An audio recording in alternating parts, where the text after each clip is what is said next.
সকাল সকাল বুনুরা চলে গেছে দেখো শাক তুলতে। আমিও পিছু পিছু ওদের সঙ্গেই যাব, দেখি ওরা কোথায় যায়।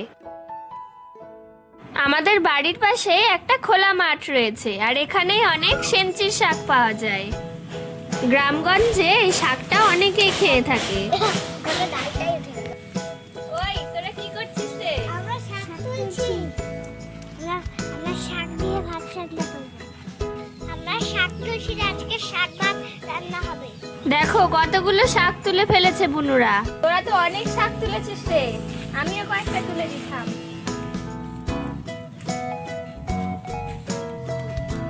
ওদের সাথে আমিও কিছু শাক তুলে নিচ্ছি। এই শাকগুলো বাড়ি নিয়ে গিয়ে সবাই মিলে পুতুলের জন্য শাক ভাত রান্না করব। এদিকে বাড়ি এসে রান্নার সব জিনিসগুলো একে একে গুছিয়ে নিয়েছি। এই মাটির ছোট্ট সরাতে কিছু চাল নিয়ে নিয়েছি। এই চাল দিয়ে ভাত রান্না করব। প্রথমে চালগুলো জল দিয়ে ধুয়ে নিব। এদিকে উনুনও ধরিয়ে নিয়েছি, এতে আমাদের ছোট্ট হাঁড়িটা বসিয়ে দিব। ভাত রান্না করার জন্য হাঁড়িতে প্রথমে জল দিয়ে দিচ্ছি।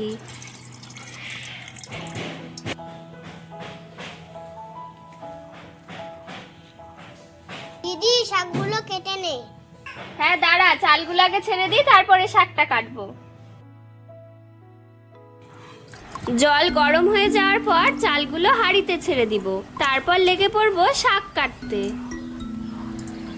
আজকে পুতুলের খাওয়ার আইটেমে বেশি কিছু করব না, শুধু আজকে শাক ভাজা আর ভাতই রান্না হবে।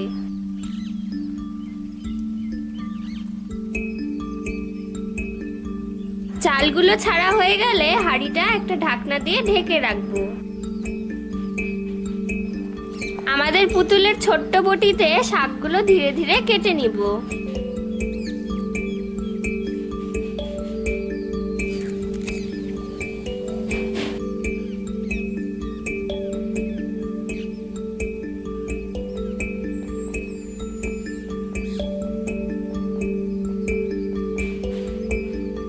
শাকগুলো কুচি করে কাটার পর এবার জল দিয়ে ধুয়ে নিচ্ছি। এবার দুটো লঙ্কা চিড়ে নিলাম। দেখো এদিকে ভাত আমাদের হওয়ার মধ্যেই।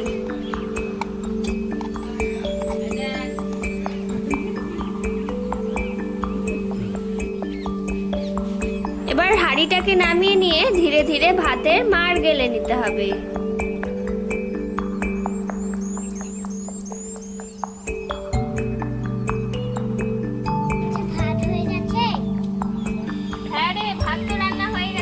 এবার তোরা কড়াইটা বসিয়ে দে, শাক ভাজতে হবে। শাক ভাজার জন্য উনুনে কড়াই বসিয়ে কড়াইয়ে সর্ষের তেল দিয়ে দিলাম।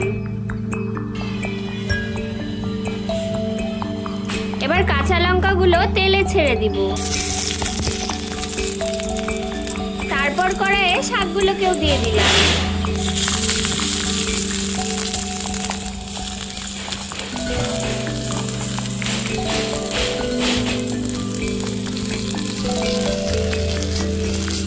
তারপর শাকের মধ্যে দিয়ে দিব একটু হলুদ আর একটু লবণ।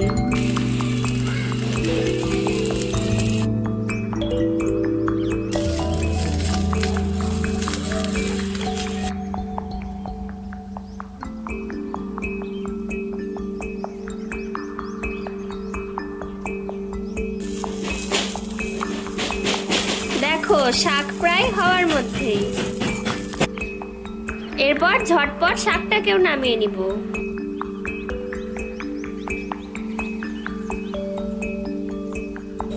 আমাদের পুতুলের তো খিদে পেয়ে গেছে, তাই ঝটপট ভাত আর শাকটাকে প্লেটে বেড়ে দিই।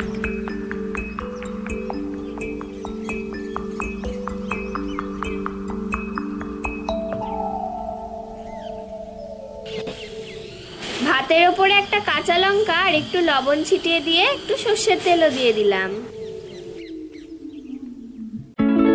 কি দিদি, আজকে কি আমার জন্য শুধু শাক আর ভাত রান্না করেছিস? দে দে, তাড়াতাড়ি দে, আমার তো এগুলোই খেতে ভালো লাগে। খুব সুন্দর হয়েছে। ওয়াও, শাকটা তো আরো মজাদার হয়েছে।